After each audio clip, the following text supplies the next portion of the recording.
नमस्कार मंडळी. आजची प्रसन्न सकाळ. सकाळी आधी बाहेर येऊन निसर्गाचं दर्शन घेतलं, नमस्कार केला. त्यानंतर ट्रेलमध्ये चक्कर मारण्यासाठी गेले.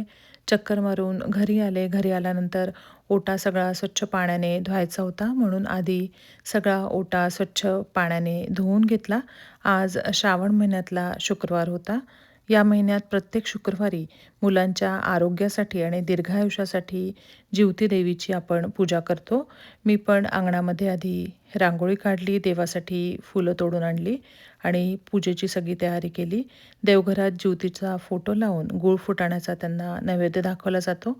ही पूजा प्रामुख्याने मुलांच्या रक्षणासाठी, त्यांच्या दीर्घायुष्यासाठी केली जाते. चारही शुक्रवारी आपण सगळ्याजणी देवीची मनोभावे पूजा करतो. साखरेचे, पुरणाचे आणि गूळ तुपाचे 5 दिवे करून ते ओवाळून जिवतीची आरती करतो आणि हे जे दिवे आहेत ते देवीला ओवाळायचे आहेत आणि आरती म्हणायची आहे.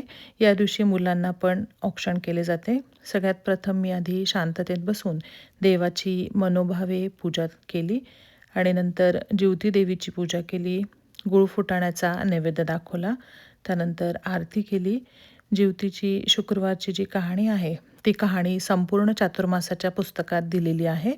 ती कहाणी वाचली, श्रीसूक्त म्हटलं, नित्यसेवेचं वाचन केलं. नंतर ड्रायफ्रूटचे लाडू तयार करायचे होते, म्हणून सगळे जे ड्रायफ्रूट आहेत ते एक एक करून कट केले आणि एक एक करून थोड्याशा तुपामध्ये ते परतून घेतले. खजूरसुद्धा कट केला.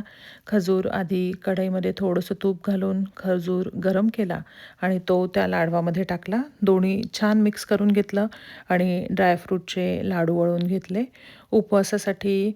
उपवासाचं थालीपीठ करायचं होतं. उकडलेला बटाटा, तिखट, मीठ, जिरे, कोथिंबीर घालून आणि उपवासाचं थालीपीठ तयार केलं. नंतर मुलीच्या शाळेत काम होतं, म्हणून तिच्यासोबत लगेच शाळेत गेले. शाळेतनं घरी आले. घरी आल्यानंतर फराळाचं केलं. आज 4:30 वाजता हळदी-कुंकवाला जायचं होतं, म्हणून 4:30 वाजता आधी साडीला इस्त्री केली. त्यानंतर तयार झाले. वरलक्ष्मीचं आज हळदी-कुंकू होतं. 3 मैत्रिणींकडे जायचं होतं. एक एक करून त्यांच्याकडे मी, राधिका आणि आमच्या दोघींच्या मुली आम्ही चौघीजणी हळदी-कुंकवाला सगळ्यांकडे गेलो आणि सगळ्यांकडे हळदी-कुंकू घेतलं आणि घरी आलो. अशा प्रकारे छान आनंदात आजचा दिवस पार पाडलेला आहे. धन्यवाद.